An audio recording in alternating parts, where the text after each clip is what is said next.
বিগত 7টা দিন আমি একটা বিষয় খুব ফিল করেছি, একটা বিষয় খুব গভীরভাবে ভাবছিলাম।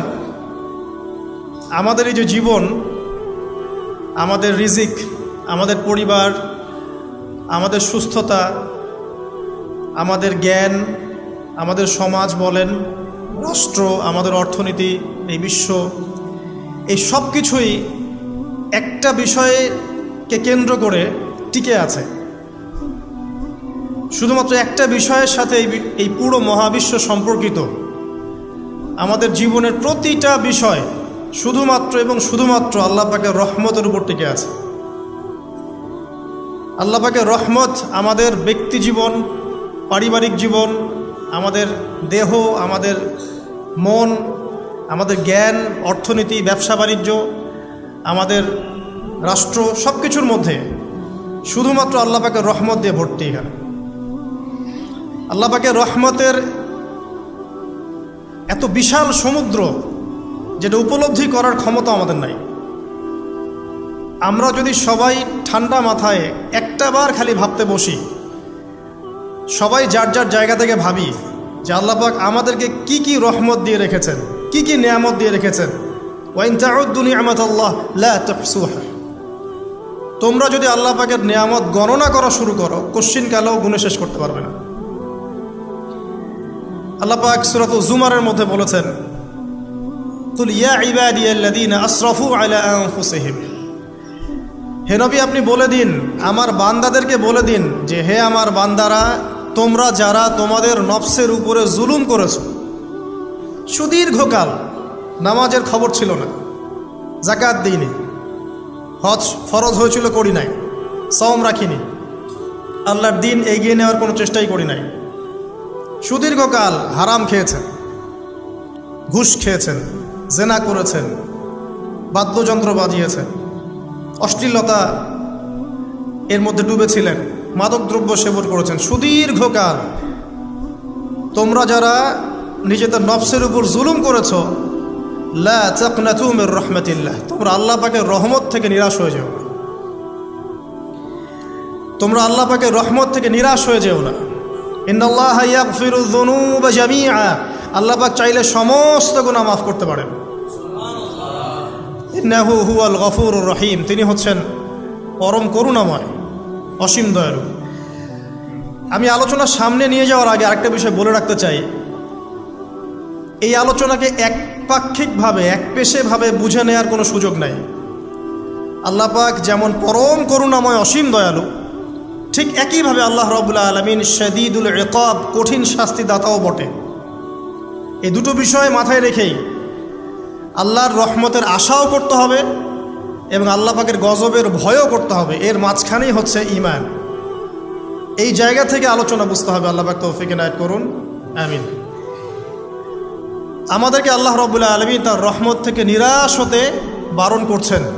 যে যত পাপ করেছে জীবনে, যদি একটাবার কেউ যদি আল্লাহ পাককে মন থেকে ডাকে, চোখ দিয়ে ঝরঝর করে পানি পড়ে, আল্লাহ পাককে বলে, সেজদায় গিয়ে পড়ে আল্লাহকে বলে, রব্বিক ফিরলি, আল্লাহ আমাকে মাফ করে দাও, তার মনের মধ্যে যদি সততা থাকে, মন থেকে যদি সেই কথাটা বলে থাকে, আল্লাহ পাক শুধু তাকে ক্ষমাই করবেন না, তার সমস্ত গুনাহগুলোকে আল্লাহ নেকি দিয়ে পরিবর্তন করে দিয়েছেন।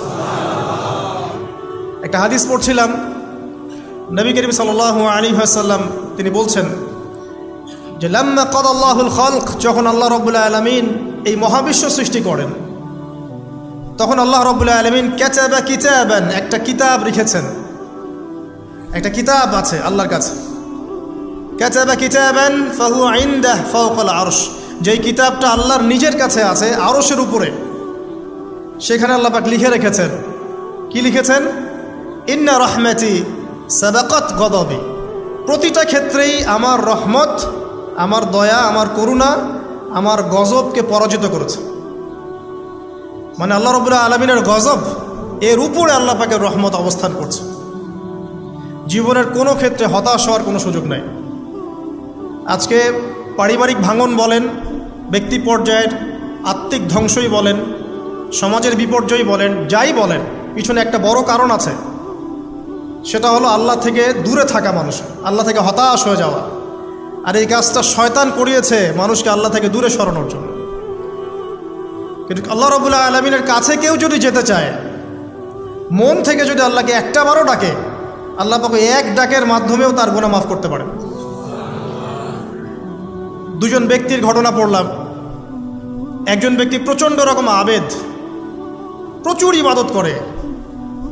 আপনারা জানেন ইবলিসও কিন্তু আবেদ ছিল, ইবলিস কিন্তু প্রচুর ইবাদত করেছে। এখন ওই ব্যক্তির একজন বন্ধু ছিল, এটা বানু ইসরাইলের ঘটনা। তো সেই বন্ধু পাপী ছিল, বিভিন্ন কবিরা গুনাহ করত। আর এই আবেদ ব্যক্তি বারবার তাকে নসিহত করত, গুনাহ ছেড়ে দাও, তুমি পাপ করছো, গুনাহ ছেড়ে দাও। তখন সেই ব্যক্তি যে পাপ করছে সে বলতো যে আল্লাহ কি তোমাকে আমার রক্ষক বানিয়েছেন? আল্লাহ কি তোমাকে আমার উপর দারোগা বানিয়েছেন? আমাকে আল্লাহর হাতে ছেড়ে দাও, আমাকে নসিহত করতে শোনা। একদিন এই আবেদ ব্যক্তি তার বন্ধুকে একটা জঘন্য পাপ করতে দেখল, এমন একটা পাপ যেটা দেখে তার মনে ধারণা আসলো এটা চরম জঘন্য একটা কাজ। তখন সে মুখ ফসকে বলে ফেলল যে আল্লাহ তোকে আর মাফ করবে না, আল্লাহ তোকে জান্নাত দিবে না। আল্লাহ রাব্বুল আলামিন মালাকুল মউতকে এই দুজনের কাছে পাঠালেন, দুজনের রূহকে কবজ করা হলো। এবার আল্লাহ পাক তার সামনে তাদেরকে উপস্থাপন করে বললেন যে তোমাকে আমার রহমত সম্পর্কে কে গ্যারান্টি দিয়েছে যে আমি কাউকে রহমত করব কি করব না? যাও, আমি তোমাকে জাহান্নামে পাঠালাম, ওই ব্যক্তি যে আমার রহমত প্রত্যাশা করেছে আমি তাকে জান্নাত দিয়ে দিলাম। দেখুন, এই হাদিসটা শুনলে মনে হয় বাহ্যিক হয়তো বা মুখের একটা কথার কারণেই সে জাহান্নামে চলে গেল। আসলে বিষয়টা এমন নয়। বিষয়টা আমি আপনাকে বোঝাচ্ছি। বিষয়টা হচ্ছে ইবলিসের মতো। ইবলিস কিন্তু শুধু মন থেকেই বলেনি যে খলাকতানি মিন নার ওয়া খলাকতাহু মিন তিন, আমি কেন তাকে সেজদা করব আদমকে? আদম তো মাটির তৈরি আর আমি তো আগুনের তৈরি। এটা ইবলিসের শুধু মৌখিক স্টেটমেন্ট ছিল না, কারণ কি ছিল? আবা ওয়াস্তাকবারা, সে উদ্ধত হয়েছিল, অহংকার প্রদর্শন করেছিল। ভিতর থেকে ইন্টারনালি সে অহংকারী ছিল, সে আন্ডার এস্টিমেট করে কথাটা বলেছে, শুধু মৌখিকভাবে বলে নাই। কিন্তু ঠিক এই ব্যক্তির ঘটনা এমনই, সে মন থেকে অহংকারী হয়ে উঠেছিল, যদিও বা সে আবেদ ছিল। এখানে আমরা যারা প্র্যাকটিসিং মুসলিম হওয়ার চেষ্টা করছি, আমাদের জন্য এখানে নিদর্শন আছে। অচত নামাজ পড়েই ভেবে বসবেন না যে অনেক কিছু করে ফেলছি, এক চিল্লা দিয়ে মনে করে ফেলবেন না যে দিনের জন্য অনেক কিছু করে ফেলছি। একটা হজ করেছেন, ওমরা করেছেন, সিয়াম রেখেছেন, দিনের জন্য দান সদকা করেছেন, একটা মাদ্রাসা মসজিদ করেছেন, ভেবে বসবেন না আপনি সব অনেক কিছু করে ফেলেছেন এবং অন্যরা সব ককরোচ তেলাপোকা, ওরা জাহান্নামে যাবে, এমনটা মনে করবেন। জানি না আমরা যে কার আমলের কতটুকু আল্লাহর কাছে কবুল হচ্ছে। তো এখানে এই ব্যক্তির সমস্যা ছিল এই, সে নিজের আমলটাকে অনেক ভারী মনে করছিল এবং সে স্টেটমেন্ট দিয়ে ফেললো যে তোকে আল্লাহ পাক মাফ করবে না। এই একটা কথা মন থেকে বলার কারণে তার ইহকাল পরকাল দুটা বরবাদ হয়ে গেল, সে জাহান্নামে চলে গেল। ঠিক আরেক ব্যক্তির ঘটনা আছে এমন, এগুলো সবগুলো রেফারেন্স আছে। এক ব্যক্তি প্রচুর ইবাদত করত, আল্লাহ পাক তার ইবাদত করার জন্যে পাহাড়ের চূড়ায় একটা সুন্দর ব্যবস্থাও করে দিয়েছিলেন। সেখানে ডালিম গাছ হতো, ঝর্ণা আসতো, খাবারের কোনো অভাব নাই। হাদিস এসেছে 500 বছর সে ইবাদত করেছে। কত বছর? কিয়ামতের মাঠে এই ব্যক্তির অবস্থা এমন হবে, তাকে জান্নাতে প্রবেশ করানোর জন্য নিয়ে যেতে বলা হবে যাও আমার রহমতে জান্নাতে চলে যাও। আল্লাহ পাক তাকে কথাটা বলবেন, কিন্তু এই ব্যক্তি বলবে আমার আমলের কারণে আল্লাহ পাক বলবেন আমার রহমতে জান্নাতে চলে যাও। ব্যক্তি বলবে আমার আমলের কারণে। আল্লাহ রাব্বুল আলামিন তখন তাকে দেওয়া সমস্ত নেয়ামতগুলোকে এক পাল্লায় করবেন আর তার সমস্ত আমলকে আরেক পাল্লায় করবেন। একটা চোখের যে নেয়ামত আল্লাহ পাকের, সমস্ত আমলও 500 বছরের ইবাদত এতটুকু হয়নি। তারপর তাকে বলা হবে ওকে জাহান্নামে নিয়ে যাও। এবার জাহান্নামে যাওয়ার সময় সে বলবে আল্লাহ তোমার রহমতে আমাকে মাফ করে দাও। তখন আল্লাহ পাক তাকে আবার ডেকে নিয়ে আসবে, বলবেন যে তোমাকে যে আমি ইবাদত করার জায়গা করে দিয়েছিলাম, এটাকে তুমি নিজে করেছো না আমি করেছি? সে বলবে আপনি করেছেন। তোমাকে যে আমি সৃষ্টি করেছিলাম তখন কি তুমি কোনো আমল করেছিলে? বলবে না। তাহলে তোমাকে যে সৃষ্টি করেছি আমি, এটা কি তোমার আমলের কারণে? না। তোমাকে সারা দুনিয়াতে এত নিয়ামত দিয়েছি, এটা কি তোমার আমলের কারণে? সে বলবে না। তখন তাকে জান্নাতে প্রবেশ করানো হবে। কিয়ামতের মাঠে এমন অনেক ঘটনা ঘটবে যেটা আমাদের চিন্তার বাইরে। আরেকজন ব্যক্তিকে ডেকে আনা হবে, যে ব্যক্তি একটা দুটা নয় বরং 100টা খুন করেছে। সে 99 জন মানুষকে হত্যা করার পর ফতোয়া খুঁজে বেড়াচ্ছিল যে আমার তওবা কবুল হবে কিনা। একজন আবেদের কাছে গিয়েছে। আবেদ আর আলেম কিন্তু এক জিনিস না। আবেদ মানে যে প্রচুর ইবাদত করে, তার জ্ঞান কম, সে শুধু জানে কিভাবে ইবাদত করতে হয়। আলেম হচ্ছে সে যে শরীয়তের গভীর জ্ঞান জানে, আবার ইবাদতও করে। আবার যারা জ্ঞান আছে আমল নাই, সেও কিন্তু প্রকৃত আলেম না। প্রচুর জ্ঞান আছে কিন্তু জ্ঞান অনুযায়ী আমল করে না, সেও কিন্তু প্রকৃত আলেম নন। এবার আসেন তো, এই আবেদের কাছে গিয়ে সে বলছে আমার কি ক্ষমা হবে? আমি 99টা খুন করেছি। সে বলল তোমার আবার ক্ষমা? তোমার ক্ষমা নাই? তখন এই ব্যক্তি এই আবেদকে হত্যা করে 100টা খুন পূর্ণ করলো, ওকেও সে মেরে ফেলছে। আমার ক্ষমাই হবে না তো তোর বেঁচে থাকার কি দরকার, তুইও মর। এই ব্যক্তির মধ্যে একটা চেতনা তৈরি করলেন যে আমাকে তওবা করতে হবে। সে তখন সার্চ করতে লাগলো আরও কোনো আলেম আছে কিনা। এরপর অনেক দূরে একজন আলেমের সন্ধান পাওয়া গেল। সে সেখানে গেল, তাকে গিয়ে বলল আমার কি ক্ষমা হবে? সে আলেম তাকে বলল হ্যাঁ, তোমারও ক্ষমা হতে পারে, যাও তুমি ইস্তেগফার করো এবং এই এলাকা থেকে অন্য এলাকায় চলে যাও। মানে যে এলাকায় তুমি অনেক দিন ছিলে, যেখানে তুমি অনেক পাপ কাজ করেছো, এখানে থাকার দরকার নাই।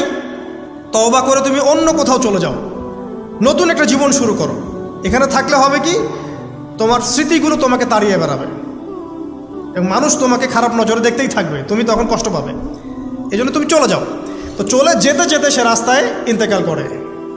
এবার তার রুহ নিবে কে? এই জন্য দুদল ফেরেশতা আসছেন, জান্নাতি এবং জাহান্নামী। তাদের মধ্যে বাক বিতরটা হচ্ছে কে রুহ নিয়ে যাবে। তো জাহান্নামের ফেরেশতারা বলছেন সে এতগুলো খুন করেছে, তার রুহটা আমরা নিব। আর জান্নাতি ফেরেশতারা বলছেন না, সে তওবা করতে এসেছিল, অতএব সে আল্লাহর অভিমুখী হয়েছে, তার রুহটা আমরা নিব। আল্লাহ পাক এখানে একটা কৌশল করলেন। আল্লাহ পাক ফেরেশতাদেরকে বললেন তোমরা রাস্তাটাকে পরিমাপ করে দেখো, যেদিকে যাচ্ছিল তার পরিমাপ বেশি নাকি যেখান থেকে এসেছে ওর পরিমাণ বেশি। আল্লাহ পাক জমিনকে আদেশ করলেন হে জমিন তুমি প্রশস্ত হয়ে যাও। এবার পরিমাপ করে দেখা গেল সে তওবার দিকে আসছিল, এর পরিমাণটা বেশি। এই একটা কাজের ওসিলা আল্লাহ পাক তাকে মাফ করে দিলেন। মনে রাখবেন এটা মৌখিক বিষয় ছিল না, সে মন থেকে ভিতর থেকে কিন্তু সে আল্লাহর প্রতি অনুগত হয়েছে। এই মনের বিষয়টা আল্লাহ ছাড়া কেউ জানে না। আপনি দেখতে পারেন সমাজে অনেকে দাড়ি টুপি পাগড়ি জুব্বা সব লাগিয়ে ঘুরছে, তো বিশ্বাস করেন তাদের মনটা এমনও হতে পারে যে জানোয়ারের চেয়েও কুৎসিত, এমনও হতে পারে। আবার আপনি দেখবেন সমাজে এমন অনেক মানুষ ঘুরছে যারা হয়তো অনেক পাপে লিপ্ত মনে হচ্ছে, কিন্তু মনের মধ্যে সততা আছে। আর যার মনের মধ্যে সততা আছে আল্লাহ পাক কোনো না কোনো দিন ইনশাআল্লাহ তাকে হেদায়েত দিবে। এটা আমরা আমাদের অভিজ্ঞতা থেকেও দেখেছি। এমন অনেক মানুষকে আমরা দেখেছি যে ড্রাগ অ্যাডিক্টেড ছিল, মিউজিক করেছে, হারাম সম্পর্কের মধ্যে ছিল, নামাজ ঠিক মতো পড়ে নাই, কিন্তু যখনই আল্লাহর কথা আলোচনা হতো দেখতাম সে খুবই শান্তভাবে মন থেকে কথা শুনছে। এই কথা শুনতে শুনতে শুনতে একদিন মাশাআল্লাহ এখন দেখবেন যে চিল্লা দিয়ে বেড়াচ্ছে বিভিন্ন মসজিদে। আল্লাহ হেদায়েত দিয়েছে, সব ছেড়ে দিয়েছে। এরকম মানুষের অভাব নাই কিন্তু সমাজে। তো এখানে আল্লাহ পাকের রহমত বা দয়ার একটা উজ্জ্বল দৃষ্টান্ত দেখতে পারবেন। ঠিক এরকম আরও একটা ঘটনা আছে বনু ইসরাইলের। এক ব্যক্তি এত পাপ করেছে যে শেষে মৃত্যুর সময় সে সন্তানদেরকে ডাকছে, ডেকে বলছে যে আমি যখন মারা যাব আমার লাশটাকে তোমরা কবর দিও না, যদি আল্লাহ পাক আমাকে ধরতে পারেন তাহলে খবর আছে আমার। কি করতে হবে? সে বলছে যে আমার দেহটাকে তোমরা পুড়িয়ে ফেলবে এবং পুড়িয়ে ফেলার পরে ছাইগুলোকে একত্রিত করবা, করে অর্ধেক ছাই সমুদ্রে ভাসিয়ে দিবা, অর্ধেক ছাই বাতাসে উড়িয়ে দিবা। সন্তানরা তাই করলো। মৃত্যুর পর আল্লাহ পাক এই সমুদ্র এবং জমিনকে বাতাসকে আদেশ করলেন যে তোমরা ছাই জড়ো করে দাও। আর মানুষ আর জিন আল্লাহর কথা না শুনলেও এই প্রকৃতি আল্লাহ পাকের কথা শোনে। বিজ্ঞান বলে প্রকৃতি থেকে সব হচ্ছে। কি প্রকৃতি? প্রকৃতি কি, কাকে বলে? মানুষকে আল্লাহর ইবাদতকে বাদ দিয়ে প্রকৃতি পূজায় নিয়ে গেছে। এই পুরো প্রকৃতি আর মহাবিশ্ব এক আল্লাহর ইবাদত করে। কে সৃষ্টি করলো প্রকৃতি? প্রাকৃতিকভাবে হয়েছে সব কিছু বলে, আল্লাহ থেকে হয়েছে বলা যাবে না। বললে আপনি মৌলবাদী হয়ে যাবেন। আল্লাহ শব্দ ইউজ করলে আপনি মৌলবাদী হয়ে যাবেন। ধর্মতাত্ত্বিক শব্দগুলোকে আস্তে আস্তে উঠিয়ে দেওয়া হয়েছে। দেখবেন যুক্তি, বিজ্ঞান, দার্শনিক শব্দগুলোকে আনা হয়েছে। এটাও টেকনিক্যালি করা হয়েছে। কোনো সেকুলার মিডিয়াতে আপনি দেখবেন না ইনশাআল্লাহ বলছেন। ইনশাআল্লাহ প্রমাণ করবে যে আপনি আস্তিক না নাস্তিক। তো প্রকৃতিকে আল্লাহ পাক আদেশ করলেন, এই সমুদ্র ছাই জড়ো করো, এই বাতাস ছাই জড়ো করো। তারা ছাই জড়ো করে দিল। এই ব্যক্তিকে বলা হচ্ছে তুমি জীবিত করে আল্লাহ পাক বলছেন তুমি যে এই কাজটা করেছিলে, লিমা ফাআলতা হাযা, তুমি এই কাজটা কেন করেছো? তখন এই ব্যক্তি উত্তর দিচ্ছে, মিন খাশিয়াতিকা ইয়া রাব্বি ওয়া আনতা আ'লাম। হে আল্লাহ, আমি আমার বুঝে যা এসেছে আপনার ভয়েই আমি এই কাজটা করেছি, আর আপনি খুব ভালো করেই জানেন যে আমি আপনার ভয়ে করেছি নাকি অন্য কোনো কারণে করেছি। মানে আপনি আমার মনের কথা জানেন। আল্লাহ পাক তাকে মাফ করে দিলেন। আপনাদেরকে আমি সেই ব্যভিচারী মহিলার কথাও মনে করাই, যে ছিল একজন প্রস্টিটিউট মহিলা, পতিতা, যেটা আমরা বলি সমাজের ভাষায়। যদিও এখন নতুন শব্দ এসেছে সেক্স ওয়ার্কার বা যৌনকর্মী, এবং এগুলোকে আমরা এখন প্রমোট করছি। আমরা এখন অশ্লীলতাকে প্রমোট করছি। এই কথা বলতে আমাদের বুক কাঁপা উচিত নয় যে আমরা এখন অশ্লীলতাকে প্রমোট করছি। আমরা এখন কাপড় খোলার সংস্কৃতির দিকে যাচ্ছি। যে কাপড় খুলে দিয়েছিল ইবলিস। ইবলিস আমাদের বাবা মার কাপড় জান্নাতে খুলে দিয়েছিল, এটা কি জানেন? ফল খাওয়ার পরে এই ফল খেতে কে প্রলুব্ধ করেছে? ইবলিস। গাছের কাছে গিয়ে ফল ভক্ষণ করার পর সর্বপ্রথম আমাদের পিতামাতার গা থেকে কাপড় খুলে পড়ে গেছে। তা আমাদের পিতামাতাকে মহাবিশ্বে নগ্ন করে দিয়েছে ইবলিস, আর তার অনুসারীরা এই জমিনে আদম সন্তানদেরকে নগ্ন করছে এখন। অতএব এই যে একটা ট্রেন্ড এখন চলছে, দেখবেন হারাম রিলেশনশিপকে মিডিয়ার মধ্য দিয়ে প্রমোট করা হচ্ছে, মনে হয় একটা স্বাভাবিক বিষয়। কোনো বিষয় না এটা, যে কেউ জেনাই করতে পারে। জেনা, পর্ন খুব নর্মাল। হালালভাবে যদি আপনি বিয়ে শাদী করতে যান তখন সমস্যা হচ্ছে। হালালভাবে যদি আপনি বিয়ে করতে যান তখন সমস্যা হচ্ছে। হারামভাবে আপনি যা ইচ্ছা তাই করতে পারেন, সমাজে কেউ কিছু বলছে না। এখন বলছে এগুলো স্বাধীনতা। সুবহানাল্লাহ, কোন স্বাধীনতা? স্বাধীনতা বলে কোনো শব্দ নাই মহাবিশ্বে। এই পুরো বিশ্বের সমস্ত মানুষ আল্লাহর অধীনে পরাধীন। এই বিশ্বে যত মানুষ বসবাস করছে এখন, এরা কেউই স্বাধীন নয়। না কেউ স্বাধীন ছিল, না আছে, না থাকবে। সবাই আল্লাহ পাকের দাসত্বের অধীনে পরাধীন।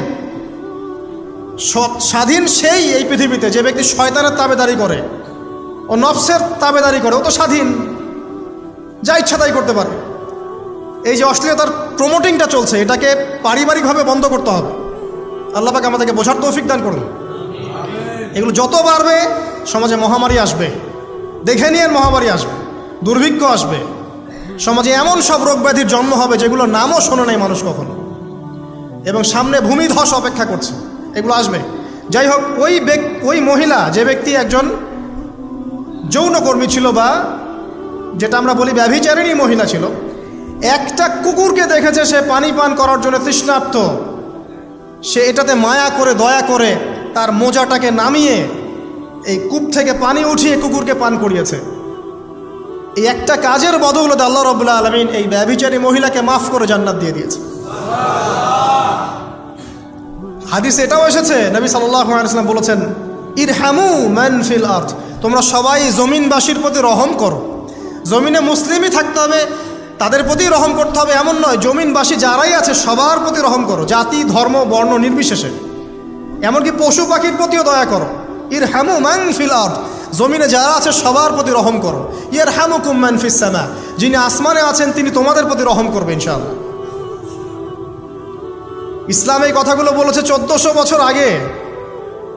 আজকের এই বিশ্বের সোকল্ড এই মডার্ন বিশ্বে, যেখানে মানুষের রক্তের কোনো দাম নাই, সেখানে ইসলাম পশু পাখির অধিকার নিয়ে কথা বলেছে 1400 বছর আগে। কাদেরকে কি শিখাতে আসেন? কোরআন এবং সুন্নাহর বাইরে অভ্রান্ত সত্যের কোনো উৎস আছে? এখানে যা আছে তাই চূড়ান্ত। মানতে চাইলে মানেন, না মানতে চাইলে জাহান্নামে যান, কেউ তো বাধ্য করছে না। লাকুম দীনুকুম ওয়ালিয়া দিন। আল্লাহ পাকের রহমত দেখেন। আরেকটা ঘটনা আছে এমন, একটা বিড়ালকে বেঁধে রেখেছিল এক মহিলা, খাবার দেয় নাই, কষ্ট দিয়েছে। একটা বিড়ালকে খাবার না দিয়ে কষ্ট দেওয়ার কারণে এই মহিলাকে আল্লাহ পাক জাহান্নামে পাঠিয়েছে। এরকম কত ঘটনা আছে। এই ঘটনাগুলো হাদিসের পাতায় বর্ণিত আছে। কোরআনে কি বলছে দেখুন। কোরআনের আমি কয়েকটা পয়েন্ট আপনাদেরকে খালি বলছি, এটা নিয়ে আমি সকালে ভাবছিলাম।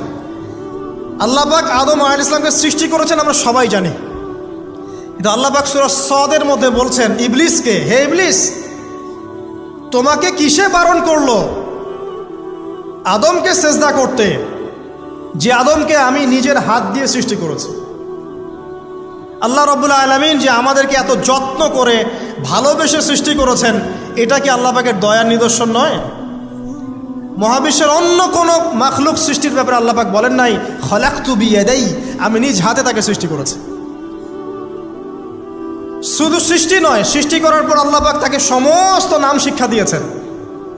এই যে জ্ঞান শিক্ষা দেওয়া, জ্ঞান, এটা আল্লাহ পাকের সবচেয়ে বড় নিদর্শনগুলোর মধ্যে অন্যতম।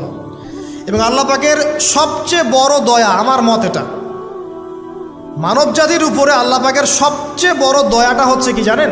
আল্লাহ পাক আমাদেরকে জ্ঞান শিক্ষা দিয়েছেন, ওহী নাজিল করেছেন। এটা সব কিছুর ঊর্ধ্বে। কারণ আপনি তওবা করবেন, জ্ঞান লাগবে। নামাজ পড়বেন, জ্ঞান লাগবে। রোজা রাখবেন, জ্ঞান লাগবে।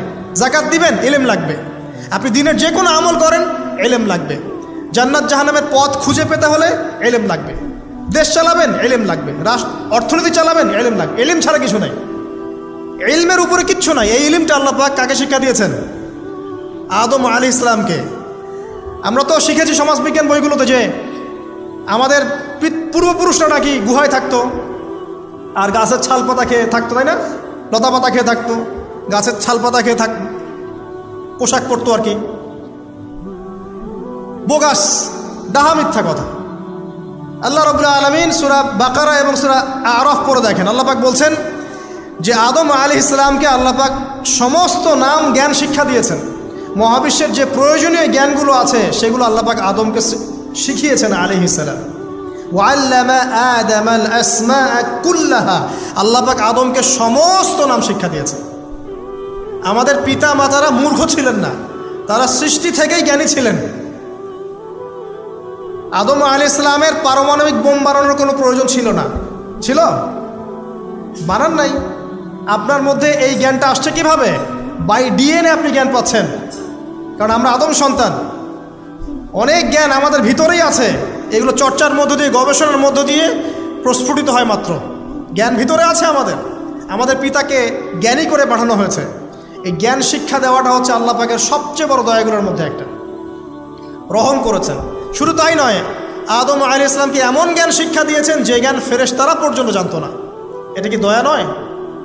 এটা কি আদম সন্তানের প্রতি ভালোবাসা নয়? তারপরে সেজদা করিয়েছেন। মহাবিশ্বে অন্য কাউকে কি সেজদা করানো হয়েছে? কোরআনে কি এমন কোনো দলিল আছে যে আদম আলাইহিস সালাম ছাড়া অন্য কাউকে সব ফেরেশতারা সেজদা করেছেন? আছে? তাহলে এই যে সম্মান দেয় আল্লাহর পক্ষ থেকে, সম্মান কিসের ভিত্তিতে? সম্মান শারীরিক ক্ষমতার ভিত্তিতে? সম্মানটা কি কারণে? জ্ঞানের কারণে, ইলমের কারণে, জ্ঞানের কারণে সম্মান। এই সম্মান দেওয়াটা কি আল্লাহ পাকের রহমত এবং দয়ার নিদর্শন নয়? অতএব সম্মান পেতে হলে, আল্লাহর রহমত পেতে হলে সেই জ্ঞানের চর্চায় আবার ফিরে আসতে হবে। আপনি যদি আজও সেই ওহির জ্ঞানের চর্চা করেন, আল্লাহ পাক এই পৃথিবীবাসীর বুকের মধ্যে আপনার জন্য সম্মান পয়দা করে দিবেন ইনশাআল্লাহ। দেখে নিন, ওই সেই জ্ঞানী যদি আপনি এখনও চর্চা করেন, আজও আপনি সম্মানিত হবেন ইনশাআল্লাহ। ব্যক্তি চর্চা করলে ব্যক্তি সম্মানিত হবে, একটা পরিবার চর্চা করলে ওই পরিবার সম্মানিত হবে, একটা সমাজ যদি চর্চা করে সেই ওহির জ্ঞান, ওই সমাজ সম্মানিত হবে। একটা দেশে যদি আপনি ওই ওহিভিত্তিক জ্ঞান ছড়িয়ে দেন, পুরো দেশকে আল্লাহ পাক সম্মানিত করবে ইনশাআল্লাহ, পুরো জাতিকে সম্মানিত করবে ইনশাআল্লাহ। আরও সামনে যান, এই যে আদম এবং হাওয়া আলাইহিস সালাম গাছের কাছে চলে গেলেন, ফল খেয়ে ফেললেন, কারণ আমরা আদম সন্তান, ভুল করি। আল্লাহ পাকের সাথে সাথেই বহিষ্কার করে দিয়েছেন? না, আল্লাহ পাক তওবা করার জন্যে কালিমা শিখিয়ে দিয়েছেন। সুবহানাল্লাহ, তাদের কালিমা জানা ছিল না।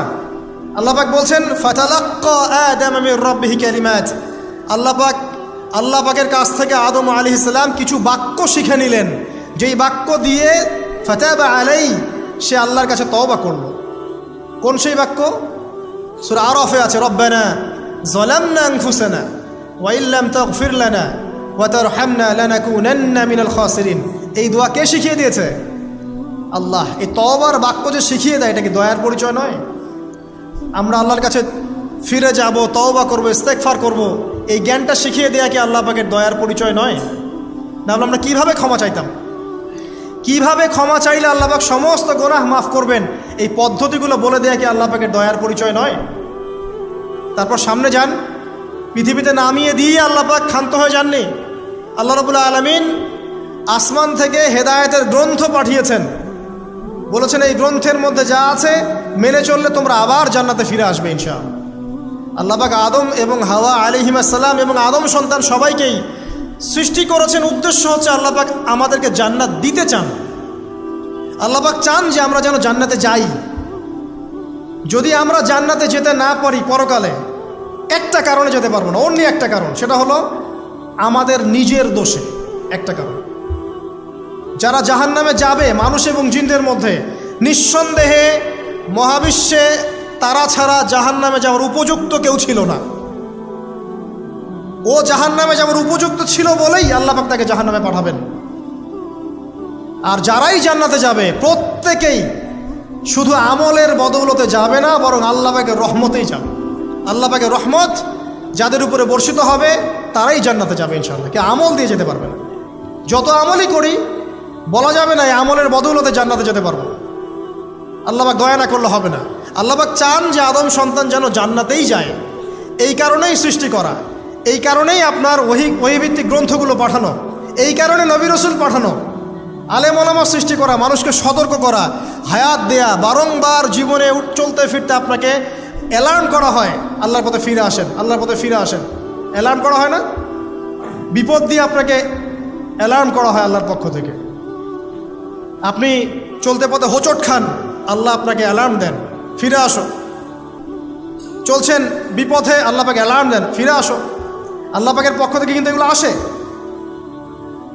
অদ্ভুত একটা হাদিস বললাম, অদ্ভুত বলতে বলছি অ্যামেজিং হাদিস, যে একজন সাহাবী বলছেন, সালমান রাদিয়াল্লাহু আনহু, তিনি বলছেন যে যখন মুমিনের উপর বিপদ আপদ বালা মুসিবত আসে, তখন মুমিনের এই বিপদ আপদ বালা মুসিবত রোগ শোকের বদৌলতে আল্লাহ পাক তার গুনাহগুলোকে মাফ করে দেন এবং তার মর্যাদাকে বাড়িয়ে দেন, এবং সে আল্লাহর দিকে ফিরে আসার অনুশোচনা করার সুযোগ পায়।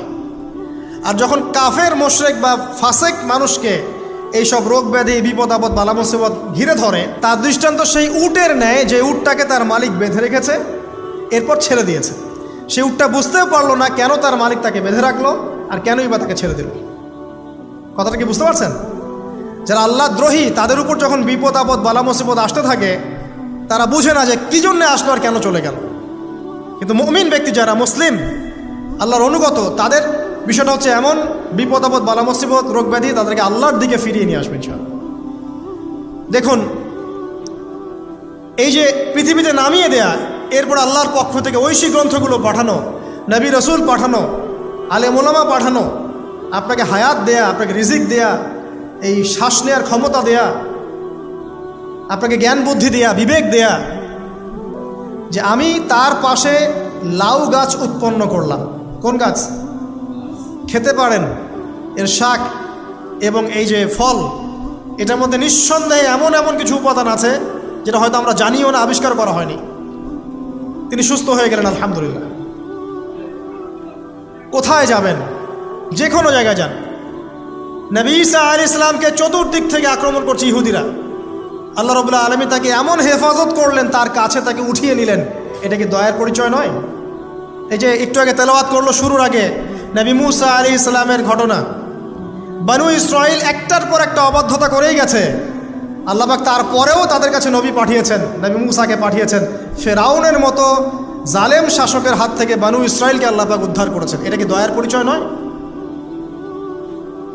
নবী মুসা আলাইহিস সালাম গাছের নিচে বসে আছেন, খাবার নাই, বাসস্থান নাই, কিচ্ছু নাই, বরং তার গায়ে একটা অপবাদ দেওয়া হয়েছে যে তিনি নাকি একজন মানুষকে খুন করেছেন, অথচ তার ইন্টেনশন সেটা ছিল না। তিনি একটা ঘুষি দিয়েছেন লড়াই থামানোর জন্য, ওই এক ঘুষিতেই সেই ব্যক্তি ডেড।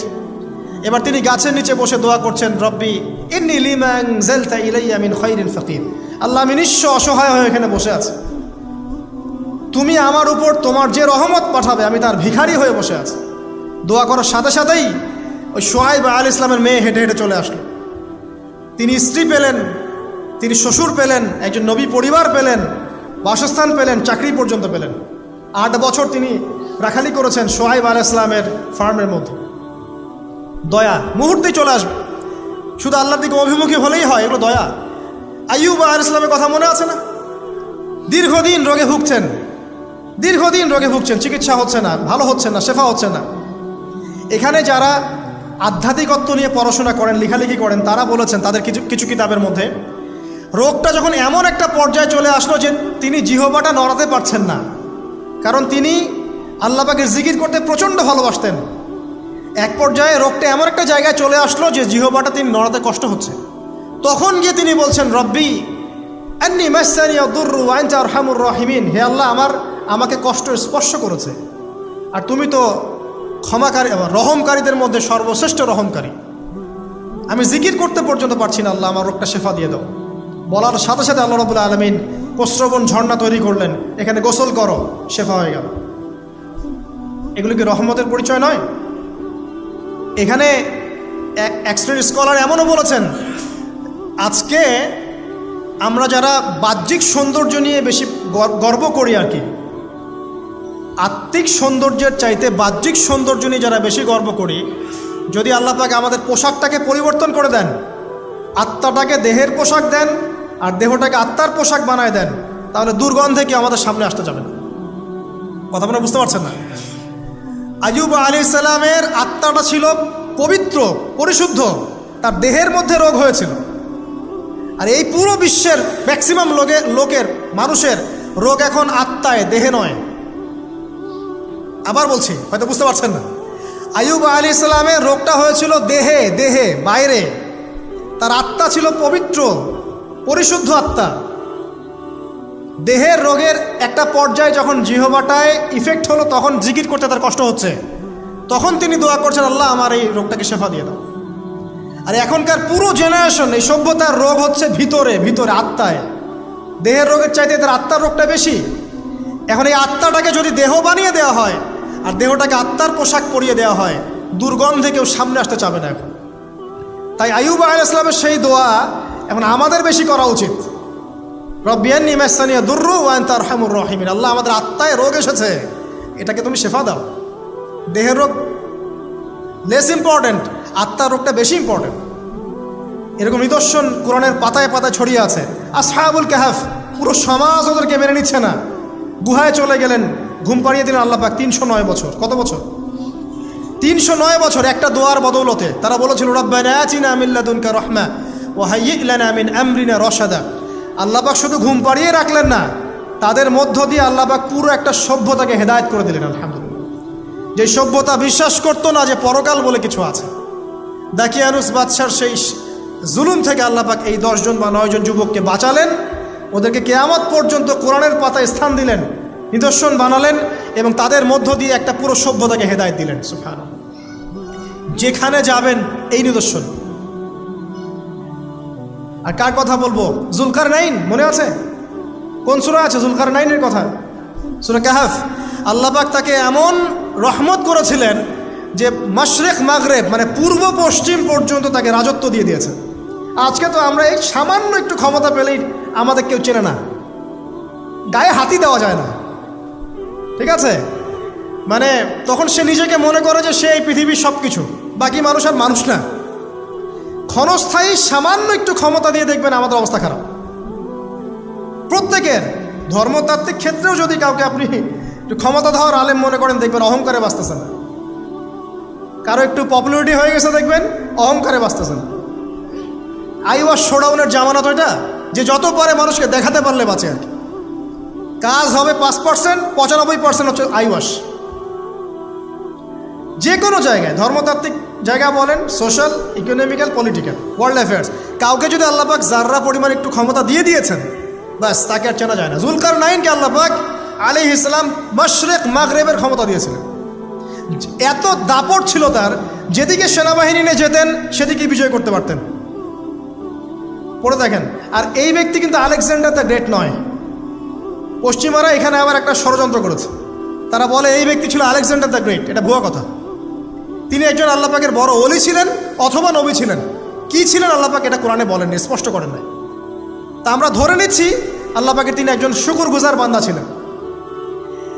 তাকে একটা কওম বলছে যারা পাহাড়ের মাঝখানে থাকতো, ইয়া যুলকারনাইন, হে যুলকারনাইন, ইন্না ইয়াজুজ ওয়া মাআজুজ মুফসিদুনা ফিল আরদ, ইয়াজুজ আর মাআজুজের সভ্যতা জমিনে ফাসাদ সৃষ্টি করছে। ফাহাল নাজআলু লাকা খারাজান আলা আন তাজআলা বাইনানা ওয়া বাইনাহুম সাদ্দা, আমরা কি তোমাকে একটু ট্যাক্স দিব, খাজনা দিব, যে খাজনার বদৌলতে তুমি একটা প্রাচীর নির্মাণ করে দিবে, যে প্রাচীর নির্মাণ করলে ওরা আর আমাদের কাছে আসতে পারবে না। তখন এই প্রতাপশালী বাদশার স্টেটমেন্ট হচ্ছে এই, ক্বালা মা মাক্কান্নী ফীহি রাব্বী খায়র, আল্লাহ আমাকে যা দিয়েছেন তার পক্ষ থেকে এটা যথেষ্ট, তোমাদের এসব ট্যাক্সের দরকার নেই আমার। যে আল্লাহ পাকের রহমত দেখেন। ঠিক খিজির আলাইহিস সালামকেও দেখবেন, ওই তিনটা ঘটনা মনে আছে না? নৌকা ফুটা করা, বাচ্চাকে হত্যা করা, আর হচ্ছে কি ওই যে কি দেয়াল নির্মাণ করা। সূরা কাহফ আজকে বাসায় গিয়ে পড়েন। তাকে আল্লাহ পাক ভবিষ্যতের জ্ঞান দেখাচ্ছেন, ভবিষ্যতে কি হবে, যে জ্ঞানটা মূসা আলাইহিস সালামকে আল্লাহ পাক দেখাচ্ছেন না। মূসা আলাইহিস সালাম বলছেন কেন নৌকা ফুটা করলেন, কেন বাচ্চাকে হত্যা করলেন, কেন এই প্রাচীর নির্মাণ করলেন। আর খিদির আলাইহিস সালাম বলছেন যে জ্ঞান আল্লাহ তোমাকে দেন নাই তা আল্লাহ পাক আমাকে দিয়েছেন। আমি এই কারণে নৌকা ফুটা করছি, কারণ নৌকা ফুটা না করলে ভবিষ্যতে এই নৌকাটা সিজ করা হবে, ছিনতাই করা হবে। বাচ্চাটাকে হত্যা করেছে এই কারণে, এই বাচ্চা বড় হলে বড় কাফের হতো। দেয়াল নির্মাণ করেছে এই কারণে, এই দেয়ালের নিচে এই বাচ্চাদের এতিম দুই বাচ্চার গুপ্তধন রাখা আছে, ওর বাবা মা রেখেছে। এটা তুমি জানো না, আমি জানি। এটা জানার পরে তিনি অহংকার করছেন না, তিনি বলছেন রাহমাতাম মির রব্বি, এই জিনিসটা আমার রবের রহমত, আমার প্রতি দয়া। দুই শ্রেণীর মানুষ আপনি পাবেন। এক, যারা তাদের স্ট্যাটাস, প্রতিপত্তি, জ্ঞান এসবের অহংকার প্রদর্শন করবে।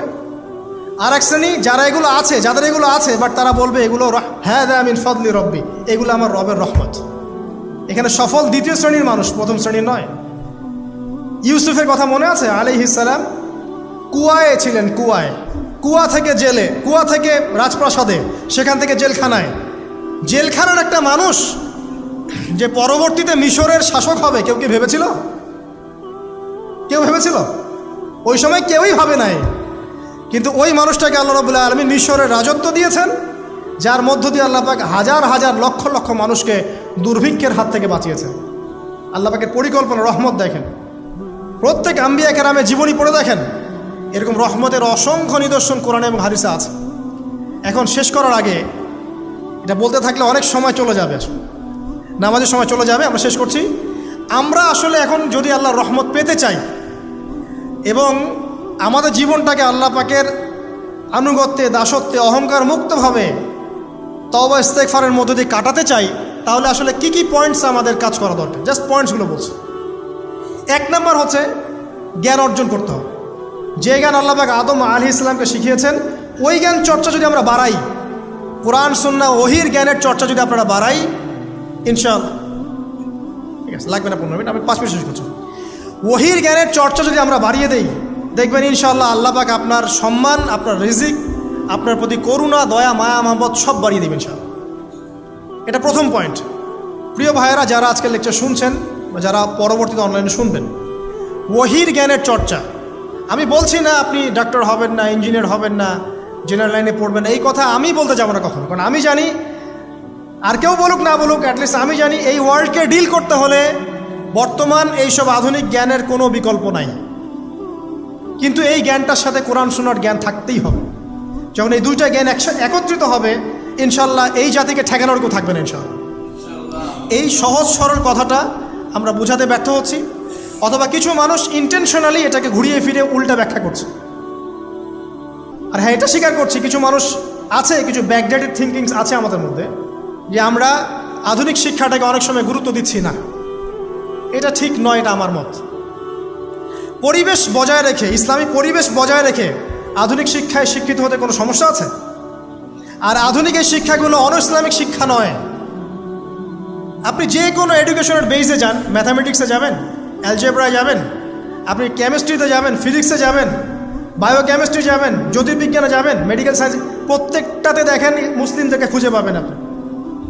প্রত্যেকটা গোড়াপত্তন গিয়ে আপনি দেখবেন মুসলিমদের হাতেই হয়েছে। আব্বাসীয় খেলাফত যখন ছিল তখন এই বাগদাদ ছিল জ্ঞানের রাজধানী। ওইরকম লাইব্রেরি কি বিশ্বে আর কখনো হয়েছে? এখন আমরা মনে করছি জ্ঞানের লাইব্রেরি মনে হয়, জ্ঞানের রাজধানী মনে হয় ব্রিটেন, হার্ভার্ড, কেমব্রিজ, অক্সফোর্ড। এরা কবে এসেছে ইতিহাসে? ইতিহাস কি 100 বছরের? হাজার হাজার বছর চলে গেছে। হিস্ট্রি পড়েন। এখানে আমার কথা হচ্ছে একদম ক্লিয়ার, নিট অ্যান্ড ক্লিয়ার, যে আমাদেরকে উভয় দিকের জ্ঞানই অর্জন করতে হবে। বোধ কোরআন সুন্নাহ এবং আধুনিক জ্ঞান, এই দুটো জ্ঞান যখন আপনি একত্রিত করবেন, ইনশাআল্লাহ দেখবেন আল্লাহ চাইতো কোরআন এবং সুন্নাহকে হাতে নিয়ে এই বিশ্বের চ্যালেঞ্জগুলোকে ফেস করা যাবে ইনশাআল্লাহ। আল্লাহ পাক তৌফিক দান করুন, আমিন। প্রথম যেটা বিষয়, আল্লাহ পাকের রহমত পেতে হলে আল্লাহর ওহীভিত্তিক জ্ঞানের চর্চা বাড়াতে হবে। এই জ্ঞানের চর্চা বাড়ালে ব্যক্তি, পরিবার, সমাজ, রাষ্ট্র সবাইকে আল্লাহ পাক সম্মানিত করবে ইনশাআল্লাহ তাআলা। আল্লাহ পাক রহম করবেন, ক্ষমা করবেন, ইনশাআল্লাহ দুনিয়াতেও সফল করবেন, পরকালেও জান্নাত দিবে ইনশাআল্লাহ তাআলা। আর আমরা তো দেখলাম আল্লাহ পাকে জান্নাত দেওয়ার জন্য একটা ঘটনা যথেষ্ট। একটা কুকুরকে পানি পান করিয়েছে, একবার খালি বলেছে আল্লাহ তোমার ভয়েই কাজ করেছি, বাস। আবার জাহান্নামে যাওয়ার জন্য একটা ঘটনা এনাফ, খালি বলেছে যে আল্লাহ তোকে মাফ করবে না, বাস জাহান্নাম। আল্লাহ পাক জানেন এন্ড অফ দ্য ডে কে জান্নাতে যাবে আর কে জাহান্নামে যাবে। অহংকারের কোনো সুযোগই নাই। এক মিনিট একটা কথা বলতে চাই, যে এখন অনেক মুসলিমদের মধ্যে একটা ট্রেন্ড চলে আসছে, একটু ইসলাম প্র্যাকটিস করলেই অন্যকে আন্ডার এস্টিমেট করা শুরু করে না? এখন তো অনলাইনের যুগ, আর এখন তো কাজ করতে কোনো শ্রম লাগে না, খালি ঘরে বসে শুয়ে 2 লাইন লিখলেই কাজ শেষ। ঘরে বসে শুয়ে ফেসবুকে 2 লাইন লিখলেই কাজ শেষ। আর কনস্ট্রাকটিভ কাজের তো কোনো খোঁজ খবরই নাই। এগুলো সহজ, এই কারণে দেখা যায় বর্তমান যুগে সমালোচনা, গীবত, আন্ডার এস্টিমেট করা, এগুলোর সংস্কৃতি বেড়ে গেছে। এগুলোর মধ্য দিয়ে আমরা দিন পালন করার পরেও ক্ষতির মধ্যে আছি। এমন হতে পারে যে ব্যক্তি বা যে দল বা যে রাজনৈতিক দল বা যে ধর্মীয় দল যার বিরুদ্ধে আমি নিজের কলমগুলো ঘোরাচ্ছি, হতে পারে তার মধ্যে এমন মানুষ আছে যে আমার আগে জান্নাতে চলে যাবে, হতেই পারে। আর আমি যে নিজেকে এত বড় করে ফখর করছি, কে জানে এন্ড অফ দ্য ডে আমি জান্নাতে যাবো কি যাব না? কোনো গ্যারান্টি আছে? কোনো গ্যারান্টি নাই। সো এখন আমরা যারা ইসলাম প্র্যাকটিস করছি, আমাদের সতর্ক হওয়া উচিত। নিজের পরকালের ফিকিরটা করি, আল্লাহ পাক বোঝার তৌফিক দান করুন, আমিন। 2 নাম্বার যেটা বলবো, যে রাসূলুল্লাহ সাল্লাল্লাহু আলাইহি ওয়াসাল্লামের রেখে যাওয়া যে আদর্শ এবং সুন্নত, এর চর্চা যারা বাড়িয়ে দিবে আল্লাহ পাক রহম করবে ইনশাআল্লাহ। সূরা আলে ইমরানের 31 নম্বর আয়াত পড়ে দেখেন, আল্লাহ পাক নিজে বলছেন, কুল ইন কুনতুম তুহিব্বুনাল্লাহ ফাত্তাবিউনি। হে নবী বলে দিন, তোমরা যদি আল্লাহর রহমত আর ভালোবাসা পেতে চাও তাহলে আমাকে অনুসরণ করো। আমাকে, যে বা যারাই নবী সাল্লাল্লাহু আলাইহি ওয়াসাল্লামকে অনুসরণ করবে আল্লাহ তার প্রতি দয়া করবে ইনশাআল্লাহ। শুধু দয়াই না, ইয়াগফির লাকুম যুনুবাকুম, তোমাদের সমস্ত গুনাহ আমি মাফ করে দেব। আল্লাহু গফুর রহিম। সুন্নতের চর্চা বাড়িয়ে দেই। শুধু তাই নয়, কেউ যদি নবী সাল্লাল্লাহু আলাইহি ওয়াসাল্লামের উপরে বেশি বেশি দরুদ শরীফ পড়ে, আল্লাহুম্মা সাল্লি আলা মুহাম্মাদ ওয়া সাল্লিম পড়তেই থাকে, দরুদ ইব্রাহিম বা সংক্ষিপ্ত দরুদগুলো, আল্লাহ পাক একবার দরুদ পড়লে 10 বার রহম করবে ইনশাআল্লাহ। যেই নবীর আদর্শ মেনে চললে আল্লাহ পাক ভালোবাসবেন, সেই নবীর নাম উচ্চারিত হলে দরুদ পড়লেও আল্লাহ পাক রহম করবে ইনশাআল্লাহ। 4, সৃষ্টির সেবা করলে রহম পাওয়া যাবে। আল্লাহ পাক বলছেন, তোমরা সৃষ্টির সেবা করো, মানবতার সেবা করো, জমিনবাসী যারা আছে ওদের প্রতি রহম করো, আল্লাহ তোমাদের প্রতি রহম করবেন ইনশাআল্লাহ। 5, রহমত পেতে হলে আল্লাহর জিকির বাড়িয়ে দিতে হবে। আল্লাহর জিকির মানে সকাল সন্ধ্যা আল্লাহ পাকে যত জিকির আজগার আছে এগুলো ছাড়া যাবে না। চলতে ফিরতে অলওয়েজ আল্লাহকে ডাকতে হবে, সুবহানাল্লাহ, আলহামদুলিল্লাহ, ওয়ালা ইলাহা ইল্লাল্লাহ, আল্লাহু আকবার, লা হাওলা ওয়ালা কুওয়াতা ইল্লা বিল্লাহ। যে কাজ আপনি করছেন ওই কাজের মধ্যেই জিকির বাড়াতে হবে। যে যত বেশি আল্লাহ পাকে জিকির করবে তার কলব তত জিন্দা থাকবে, এবং যার কলব জিন্দা থাকবে, যার কলবের মধ্যে নূর থাকবে, আল্লাহ পাকের নূর তার কলবে আসবে ইনশাআল্লাহ তাআলা। 6, বেশি বেশি কোরআন তেলাওয়াত বাড়িয়ে দিতে হবে। কোরআন তেলাওয়াত যারা বাড়িয়ে দিবে, এই কোরআনের বদৌলতে আল্লাহ পাক তার প্রতি রহম করবে ইনশাআল্লাহ।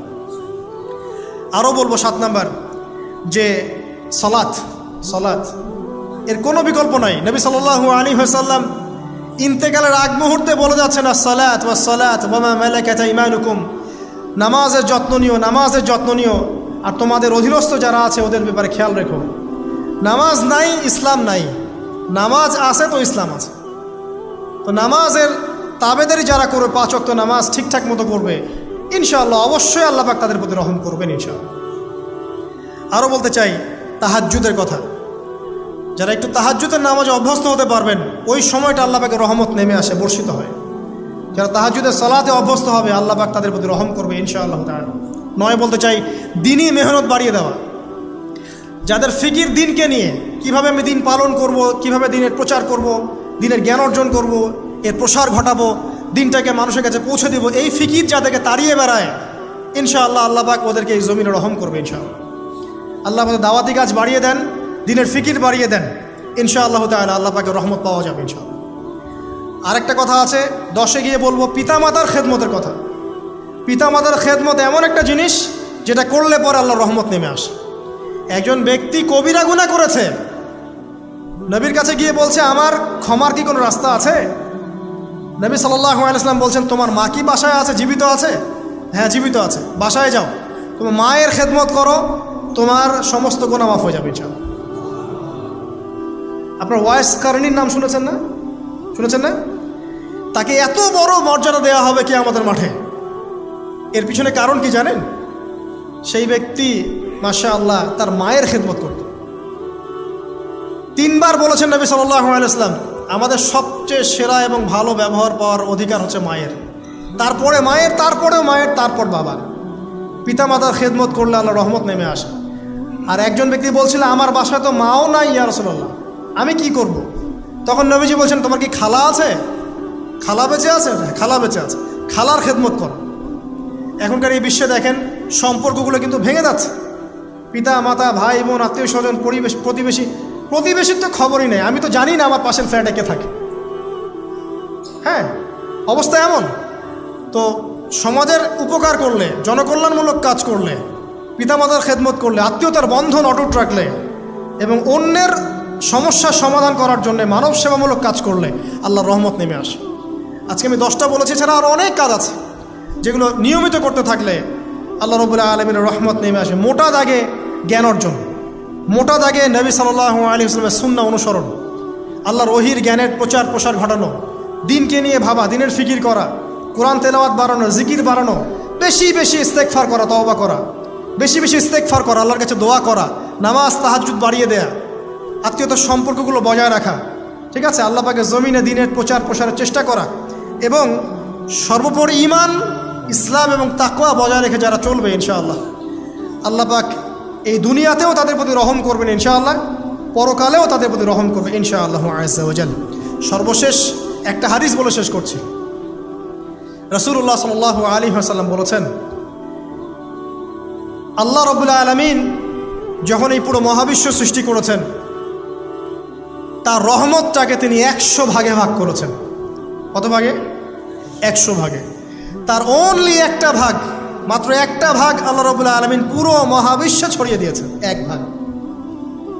আর আপনাদেরকে আমি অন্য একটা লেকচারে বলেছিলাম, সমুদ্রের ধারে যখন আপনি হাঁটবেন বা নদীর তীরে যখন আপনি হাঁটবেন, ওখানে একটা বালুর যে পরিমাণ অবস্থান, এই পুরো মহাবিশ্বে কিন্তু পৃথিবীর অবস্থান তার চেয়েও কম। যারা সায়েন্স পড়েছেন তারা জানেন, পুরো মহাবিশ্বে পৃথিবীর অস্তিত্ব এর চেয়েও কম, একটা বালুর করার চেয়েও কম। মহাবিশ্ব এত বড়, এই পুরো মহাবিশ্বে আল্লাহ পাক 1 ভাগ রহমত বন্টন করে দিয়েছে সৃষ্টিজীবের মধ্যে। এতে করে আপনি দেখবেন একটা কুকুর পর্যন্ত তার বাচ্চাকে কিন্তু আদর করে, একটা গাভী তার বাচ্চার গা পরিষ্কার করে, তাই না? আর আমরা তো আমাদের বাচ্চাদের জন্য যা করি আপনারা দেখতে পাচ্ছেন। বাকি 99 ভাগ রহমত আল্লাহ রাব্বুল আলামিন তার নিজের কাছে গচ্ছিত রেখেছেন, যা দিয়ে কিয়ামতের মাঠে আল্লাহ পাক বান্দাদেরকে মাফ করবে ইনশাআল্লাহ। অতএব সর্বশেষ কথা হচ্ছে, আমরা যারা আল্লাহ থেকে দূরে আছি, হতাশ হওয়ার কোনো কারণ নেই। লা তাকনাতু মির রাহমাতিল্লাহ। নামাজ পড়ছেন না, আজকেই ফিরে আসেন। রোজা রাখেন নাই, আজকেই ফিরে আসেন। নামাজ এবং রোজা যা রাখেন নাই, ক্যালকুলেট করেন কত ওয়াক্ত নামাজ পড়েন নাই, কত মাসের রোজা রাখেন নাই, রাখার কাজা করার চেষ্টা করেন। জাকাত দেন নাই, হিসেব করেন, জাকাত দিয়ে দেন। সুদ খেয়েছেন, তওবা করে আজকেই ফিরে আসেন। জেনা করেছেন, আজকেই ফিরে আসেন। মানুষকে ঠকিয়েছেন, তার টাকা ফেরত দিয়ে দেন। সম্পত্তি জোর করে আত্মসাৎ করেছেন, ফেরত দিয়ে দেন। কাউকে গালি দিয়েছেন, গোপনে তাকে গিয়ে বলেন, ভাই আপনাকে গালি দিয়েছিলাম, আমাকে মাফ করে দিন। আজকেই ফিরে আসেন। লা তাকনাতু মির রাহমাতিল্লাহ, ইন্নাল্লাহা ইয়াগফিরু যুনুবা জামিআ। আল্লাহ পাক সমস্ত গুনাহ মাফ করবেন ইনশাআল্লাহ তাআলা। অতএব তরুণ সমাজে যারা হতাশ, পাপে নিমজ্জিত আছো, নামাজ পড়ছো না, হারাম অ্যাফেয়ার্সে আছো, মাদক খাচ্ছ, এইসব অশ্লীল কাজে সময় নষ্ট করছো, বেপর্দায় ঘুরছো, হ্যাঁ, পিতামাতার সাথে রুড বিহেভ করছো, তোমার বয়সটাকে নষ্ট করছো, দিনের জন্য 3 দিন সময় লাগাতে পারলে না, কোরআন পড়া শিখতে পারলে না, কিছুই করছো না, হতাশ হয়েও না। মন থেকে, ভিতর থেকে আল্লাহকে ডাকো। মন থেকে আল্লাহকে ডেকে একটা বার আল্লাহ থেকে ফিরে এসে দেখো, ইনশাআল্লাহ তাআলা দেখবা এখানে যে শান্তি আছে সারা দুনিয়ার কোথাও সে শান্তি পাবা না। এবং এই শান্তি নিয়ে তুমি যদি দুনিয়ার জীবন শেষ করতে পারো, তোমার কবর হবে শান্তিময়, তোমার হাসর হবে শান্তিময়, পুলসিরাত শান্তিময় হবে ইনশাআল্লাহ। হাসতে হাসতে তুমি জান্নাতে চলে যাবে ইনশাআল্লাহ। আমরা আজকের মতো এখানে শেষ করছি এই দোয়া করে, আল্লাহ রাব্বুল আলামিন আমাদের সবাইকে যেন রহম করেন এবং তার রহমত পাওয়ার জন্য যোগ্য হওয়ার তৌফিক আল্লাহ পাক আমাদেরকে দান করেন। এবং যেই কাজগুলো করলে পরে আল্লাহর রহমত থেকে মানুষ বঞ্চিত হয়, এই কাজগুলো দূরে থাকার তৌফিক আল্লাহ রাব্বুল আলামিন আমাদের সবাইকে দান করেন। আমিন। আকুলু কওলি হাযা আস্তাগফিরুল্লাহ লি ওয়া লাকুম ওয়া লিসাইল মুসলিমিন। বারাকাল্লাহু লানা ওয়া লাকুম বিল আয়াতিল হাকীম। ইন্নাহু তাআলা জাওয়াদুন কারীমুন বাররাউফুর রহিম। আসসালামু আলাইকুম ওয়া রাহমাতুল্লাহ।